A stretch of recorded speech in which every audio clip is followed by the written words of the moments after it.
क्योंकि शूर्पणखा ये रावण की बहन है। शूर्पणखा पंचवटी नासिक में आती है, अकेली है, स्वतंत्र है, और वो श्री राम जी के पास पहुंचती है तो भगवान श्री राम को देख के कहती है कि आप मुझे स्वीकार करो। लेकिन भगवान श्री राम ने उसकी ओर नहीं देखा। सीता ही चितय कही प्रभु बासा, भगवान ने सीता जी की ओर देखा।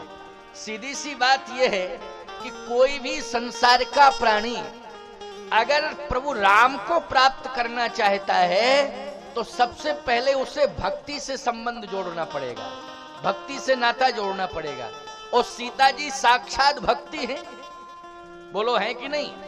ज्ञानियों की दृष्टि में सीता जी मुक्ति हैं, और भक्तों की दृष्टि में सीता जी भक्ति हैं, और वेदांतियों की दृष्टि में सीता जी शांति है। ये तीन स्वरूप हैं सीता जी के। फिर सुन लो एक बार, ज्ञानियों की दृष्टि में सीता जी मुक्ति हैं, वेदांतियों की दृष्टि में सीता जी शांति हैं, और भक्तों की दृष्टि में सीता जी भक्ति है।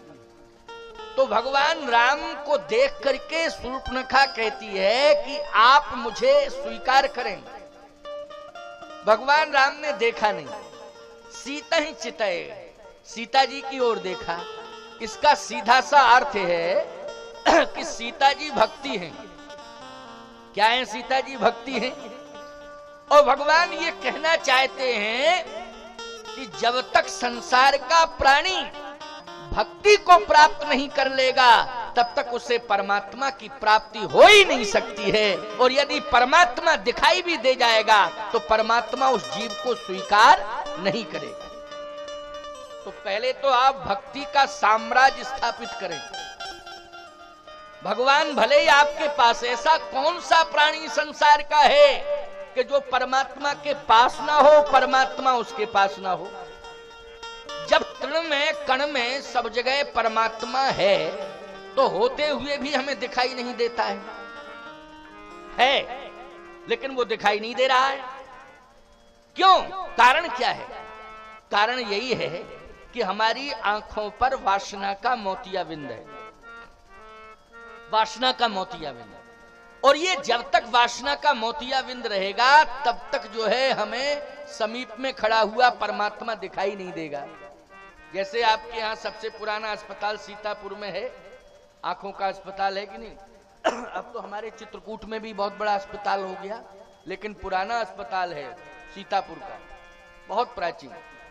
मोतियाबिंद का ऑपरेशन प्रसिद्ध है। इसका मतलब है कि मोतियाबिंद आंखों पे आ जाता है तो सामने व्यक्ति खड़ा है, पास में खड़ा है, लेकिन हमें पास का व्यक्ति भी दिखाई नहीं देता है। कोई वस्तु दिखाई नहीं देती, व्यक्ति दिखाई नहीं देता है, क्योंकि मोतियाबिंद आंखों पे आ जाता है। इसलिए भगवान सामने शूर्पणखा खड़ी है, भगवान को देख तो रही है, लेकिन भगवान को भगवान की दृष्टि से नहीं देख रही। भगवान को भगवान की दृष्टि से नहीं देख रही है, क्योंकि भगवान की दृष्टि से शूर्पणखा को इसलिए दिखाई नहीं दे रहे क्योंकि उसकी आंखों पर वासना आ गई थी, वासना का मोतियाबिंद आ गया था। तो जब वासना का मोतियाबिंद आ गया था तो उसे भगवान की दृष्टि से दिखाई नहीं दे रहे थे, धुंधलापन आ गया, इसलिए भगवान उसे इंसान की दृष्टि से दिखाई दे रहे हैं। वो इंसान की दृष्टि से देख रही थी भगवान को, वो भगवान को भगवान की दृष्टि से नहीं देख रही थी। प्रमाण क्या है? प्रमाण है तुम सम पुरुष न मो सम नारी,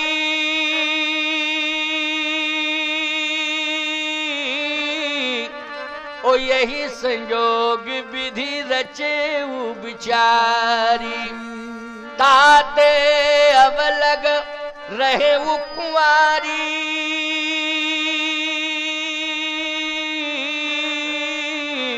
ओ मन माना कछु तुम ही निहारी।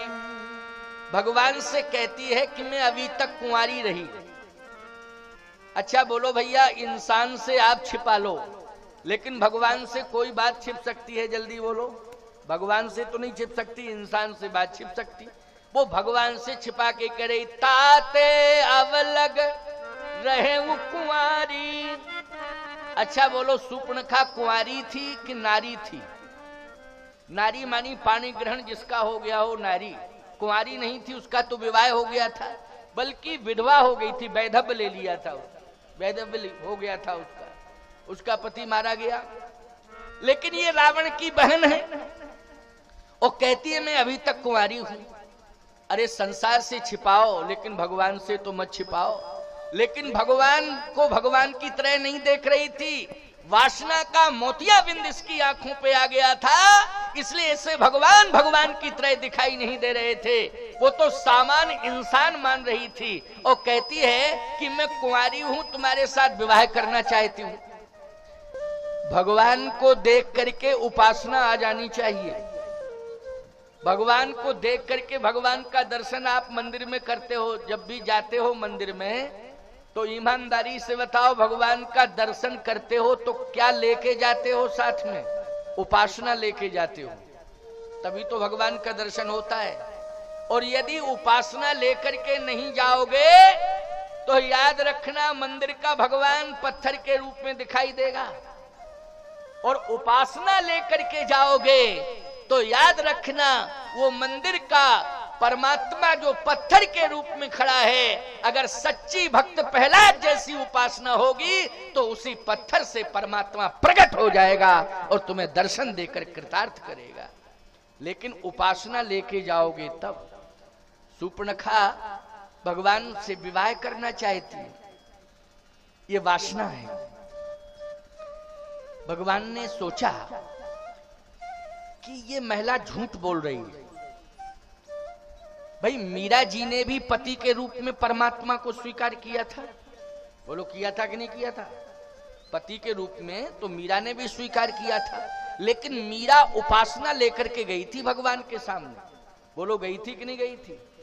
जाके सिर मोर मुकुट मेरो पति सोई, मेरे तो गिरधर गोपाल दूसरो न कोई। तो मीरा जी गई थी, वो मीरा जी उपासना लेकर के गई थी, और उपासना लेकर के गई थी तो मीरा जी ने भगवान से ये कहा कि मैं संसार में केवल आपको ही मानती हूं और किसी को नहीं मानती हूं। भगवान ने कहा किस रूप में मानती हो? किस रूप में मानती हो? कहा पति के रूप में। भगवान ने कहा पति तो तुम्हारा घर में बैठा हुआ है, पति तेरा घर में बैठा हुआ है और तू मुझे पति मान रही है। तो याद रखना मीरा जी ने एक ही बात कही थी, हे प्रभु मैं वासना की दृष्टि लेकर के नहीं आई हूं, मैं उपासना की दृष्टि लेकर के आई हूं, और संसार में केवल पुरुष एकमात्र परमात्मा है, दूसरा कोई है ही नहीं। संसार में एकमात्र पुरुष के रूप में केवल परमात्मा है, दूसरा कोई है ही नहीं। और सच्ची बात तो यह है प्रभु कि वो पति है मेरा, मैंने उसका वर्ण किया था, लेकिन उसकी दृष्टि में, क्योंकि उसने समग्र धार्मिक भावनाओं को ठुकरा दिया है, उसने धार्मिक अस्तित्व को सदा सदा के लिए नष्ट कर दिया है, तो जिसने सदा सदा के लिए धर्म का त्याग कर दिया हो वो मेरे लिए निष्प्राण है। क्या है? निष्प्राण है। अब समझते जाना ये मीरा की भावना। भगवान से मीरा कह रही है कि जिसने अपने जीवन में जीते जी धर्म को छोड़ दिया है, जिसने अपने जीवन में जीते जी परमात्मा से नाता तोड़ दिया है, वो जिंदा रहते हुए भी मृतक समान है। क्या है? मृतक समान। और जब प्राणी मृतक समान हो जाता है, किसी नारी का पति मर जाता है तो प्रभु वो विधवा हो जाती है, लेकिन जब वो विधवा हो जाती है तो वैधव्य सुधा नारी को एकमात्र पति के रूप में अगर वर्ण करना चाहिए तो वो जगतपति का करना चाहिए और किसी का नहीं करना चाहिए। किसका वर्ण करना चाहिए? जगतपति का। और बोलो पति के मरने के बाद नारी किसके चरणों में समर्पण कर देती है? जगतपति के चरणों में। तो मीरा ने कहा कि जिसके जीवन से धर्म चला गया है, मेरी दृष्टि में वो मुर्दे के समान है। इसलिए मेरे पति ने नारायण को नहीं माना है, मेरे पति ने धर्म को स्वीकार नहीं किया है, इसलिए मेरी दृष्टि में वो मुर्दे के समान है। इसलिए हे प्रभु, अब एक ही विकल्प मेरे सामने बचा था कि मोरे तो गिरधर गोपाल दूसरो न कोई, जाके सिर मोर मुकुट मेरो पति सोई। अब तो केवल एकमात्र आप ही हैं। तो सीधी सी बात यह है भैया, शूर्पणखा का तो पति मर गया था, लेकिन शूर्पणखा अगर परमात्मा को पति बनाना चाहती है तो मैं एक ही बात कहना चाहता हूं, बार बार इस बात को दोहराऊंगा, उसे उपासना लेकर के जाना चाहिए था। लेकिन वो वासना लेकर के गई, उसका प्रमाण ये है कि उसने अपने को नारी स्वीकार नहीं किया, कुमारी के रूप में स्वीकार किया। बोलो किस रूप में स्वीकार किया है? कुमारी के रूप में। इसका मतलब है कि वो भगवान के सामने वासना लेकर के गई थी। इसलिए तुम सम पुरुष न मो सम नारी, तुम सम पुरुष न मो सम नारी, यही संयोग विधि रचेऊ विचारी, यही संयोग विधि रचा विचारी, ताते अवलग रहे कुंवारी, ताते अवलग रहे कुंवारी, मन माना कछु तुम ही निहारी, मन माना कछु तुम ही निहारी, मन माना कछु तुम ही निहारी, मन माना कछु तुम ही निहारी, मन माना कछु तुम ही निहारी। कहती है ताते अवलग रहे हो कुमारी, अभी तक मैं कुमारी हूं, तुम्हें देख करके कुछ संतुष्ट हुई हूं। इसका मतलब है वासना लेकर के गई थी तो अपने आप को छिपा रही है, कहती है मैं कुंवारी हूं। भगवान मुस्कुराए, मन ही मन मुस्कुराए। सीत ही चितय कही प्रभु बाता, ओ आहे कुमार मोर लघु भ्राता। भगवान ने सीता जी की ओर देखा, इसका मतलब यही है, मुस्कुरा करके कहा आहे कुमार मोर लघु भ्राता। सीता जी की ओर देख के कहा कि मेरा भाई कुंवारा है, तुम वहां चली जाओ और वो तुम्हारे साथ विवाह कर लेगा। तो आप कहोगे शूर्पणखा झूठ बोली थी मैं कुंवारी हूं, भगवान झूठ बोल गए वो कुंवारा है। ना शूर्पणखा कुंवारी ना लक्ष्मण कुंवारे। क्यों भाई, लक्ष्मण का विवाह उर्मिला के साथ हुआ और शूर्पणखा का विवाह भी हो चुका था। क्यों भाई, हो गया था कि नहीं? अब जब दोनों का विवाह, तो शूर्पणखा भी झूठ बोल रही, भगवान भी झूठ बोल रहे, तो भगवान में और संसार में अंतर क्या रहा भाई? जब भगवान झूठ बोले और सामान्य जीव भी झूठ बोले तो कोई अंतर नहीं। प्यारे अंतर है। क्या अंतर है? शूर्पणखा है क्या? शूर्पणखा रावण की बहिनी और दुष्ट हृदय दारुण जस अहिनी। अहिनी मानी होती है सर्पणी। अहिनी मानी क्या? सर्पणी। सर्पणी को कहते हैं अहिनी। अच्छा, अगर शूर्पणखा अहिनी है तो लक्ष्मण जी क्या है? जो सहस शीस अहीस महीधर, लखन सचराचर धनी। अहीस महीधर लखन सचराचर धनी। अहि लक्ष्मण है, अहि मानी शेषनाग, शेषा अवतार है ना, तो लक्ष्मण शेष हैं, अहि हैं, और शूर्पणखा अहिनी है। अच्छा बोलो भैया, अगर सर्पणी का विवाह संभव है तो सर्पई के साथ है कि नहीं? किसके साथ विवाह संभव है? सर्प के साथ आसानी से हो जाता है और नियम भी है। अगर ये अहिनी है तो याद रखना लक्ष्मण अहि है, इसलिए यहां तो तेरा विवाह संभव ही नहीं है। अगर तू विवाह के लिए ही आई है तो मैं उपाय बताए देता हूं कि तू अहिनी है, मेरा भाई अहि है, अह है। अहिनी का और अहि का विवाह संभव है, लेकिन सर्पणी का विवाह राम के साथ संभव नहीं है। क्योंकि राम कौन है? रामो विग्रहवान धर्मा, राम साक्षात धर्म है, राम साक्षात ज्ञान है, राम साक्षात रामो विग्रहवान धर्म साक्षात सनातन धर्म है। इसलिए अगर तेरा विवाह संभव है तो मेरा भाई सर्प है, अहि है, अगर चाहे वो तो कर सकता है, तू वहां चली जा। भैया बात यह है, सूर्पणखा की बात नहीं है यहां बात है वासना की। जब वासना जीवन में आ जाएगी तो परमात्मा समीप में होते हुए भी दिखाई नहीं देगा परमात्मा की तरह, वो साधारण मनुष्य दिखाई देगा, लेकिन ईश्वर के रूप में हम उसे नहीं देख पाएंगे। जैसे हम अगर अपने जीवन में धर्म को स्वीकार करें तो हमें सबका परिचय समाज में मिल जाएगा। मां आएगी तो धर्म कहेगा पहचानो ये तुम्हारी मां है। मां सामने आएगी तो धर्म होगा अगर, तो क्या कहेगा? पहचानो ये मां है, तो सिर झुक जाएगा। अगर बेटी आएगी तो धर्म कहेगा ये बेटी है, तो वात्सल्य उमड़ जाएगा कि नहीं? लेकिन पहचान कौन करा रहा है? जल्दी बोलो। धर्म करा रहा है। पत्नी आएगी तो कामता भाव आ जाएगा, धर्म कहेगा ये तुम्हारी पत्नी है। तो ईमानदारी से बताओ, धर्म ही तो दृष्टिकोण बदल रहा है। दृष्टिकोण कौन बदल रहा है? धर्म बदल रहा है।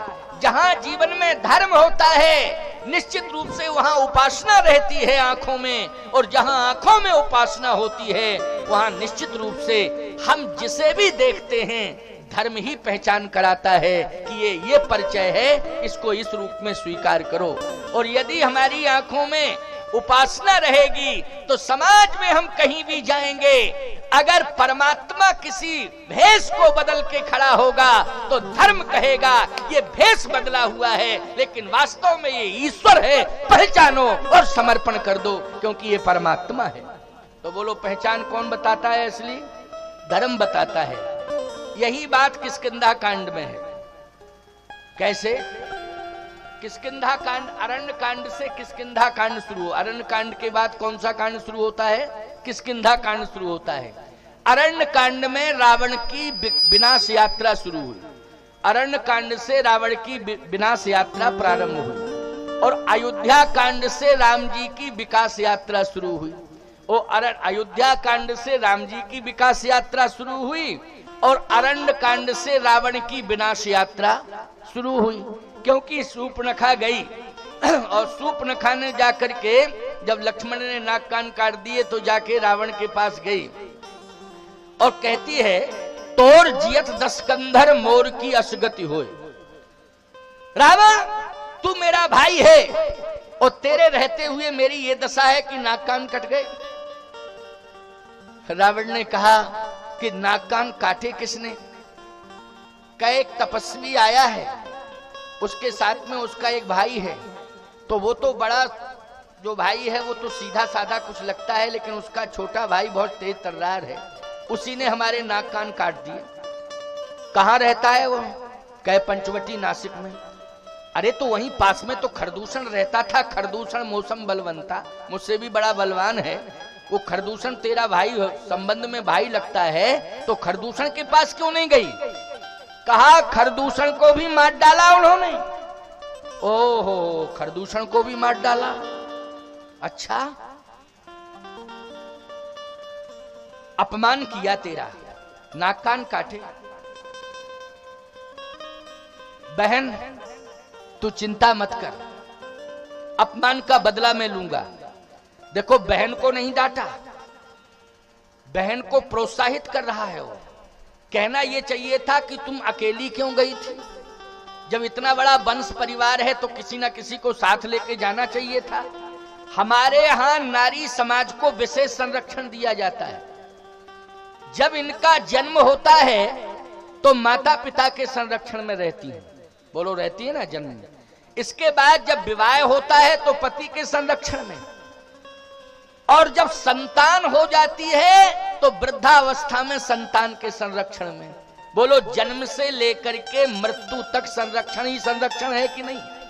और सनातन संस्कृति का सबसे मर्यादित ये संरक्षण है कि जन्म लिया तुमने तो माता पिता के संरक्षण में, विवाह हुआ तो पति के संरक्षण में, बुढ़ापा आया तो संतान के संरक्षण में तुम्हारा जीवन है। बोलो, इतना सुरक्षित रखा जाता है सनातन धर्म में नारी समाज को। रावण को कहना चाहिए था, क्योंकि अगर भारतीय संस्कृति के संस्कार होते तब कहता हो, लेकिन पाश्चात्य संस्कृति से प्रभावित है रावण, इसलिए कैसे कह पाता वो अपनी बहन शूर्पणखा से। उसने तो प्रोत्साहन देना शुरू कर दिया। कहना तो उसे ये चाहिए था कि जब इतना बड़ा परिवार है तो अकेली क्यों गई, साथ में लेके जाना चाहिए था किसी न किसी को। लेकिन पंचवटी सो गई कुंवारा, अकेली यदि गई थी तो पर पुरुष के सामने नहीं जाना चाहिए था, और गई भी थी तो विवाह का प्रस्ताव लेके नहीं जाना चाहिए था। बोलो भाई, ये सब सामाजिक मर्यादा के विपरीत है कि नहीं? विपरीत है। और सत्य तो ये है भैया, शूर्पणखा के नाक कान कटे, इसका मतलब है रावण को चुनौती दी है लक्ष्मण ने, मनहु चुनौती दी। सीधी सी बात, लक्ष्मण की चुनौती यही है कि जिस परिवार के लोग अपनी बहन बेटियों को संरक्षित नहीं कर सकते हैं, संरक्षण नहीं दे सकते हैं, जो परिवार अपनी बहन बेटियों को स्वतंत्र कर देता है, संरक्षण नहीं देता है, नशा आदि सेवन करके सो जाता है और बहन बेटियों को उचित संरक्षण नहीं मिल पाता है, याद रखना भविष्य में निश्चित रूप से उनके परिवार के सामने चुनौती आ जाती है और उनकी बहन बेटियों की इज्जत के साथ खिलवाड़ हो जाता है। और बोलो भाई, परिवार के नाक कान, बहन के ही नाक कान नहीं कटे, पूरे खानदान के नाक कान कटे हैं। ये कटेगी नहीं, रावण वंश के पूरे खानदान के नाक कान कटे हैं। रावण को विचार करना चाहिए था, लेकिन विचार किया, फिर विचार बदल दिया। विचार क्या किया? खर दूषण मौसम बलवंता, और नहीं कुमारे बिन भगवंता। हुई है भजन न तामस देहा, मन क्रम बचन मंत्र दृढ़। तो मैं जाए बरहठ करी हूं। अब एक ही उपाय है, वो भगवान का अवतार हो गया है। अब निश्चित रूप से मेरा मरना ही ठीक है। मरण, लेकिन प्यारे मरण तो होता, लेकिन मरण में ऐसा प्रयोग नहीं करना चाहिए, ऐसी व्यवस्था नहीं लानी चाहिए कि हम अपने जीवन की विनाश यात्रा शुरू करें। रावण ने बदला लेने के लिए सीता जी का हरण किया है। बोलो, बदला, शूर्पणखा का बदला लेने के लिए किसका हरण किया है? सीता का हरण किया है। अगर यही कर देता रावण की अपनी बहन को लेकर के जाता, परिवार के सहित सीता जी के चरणों में समर्पित हो जाता, तो बोलो ईमानदारी से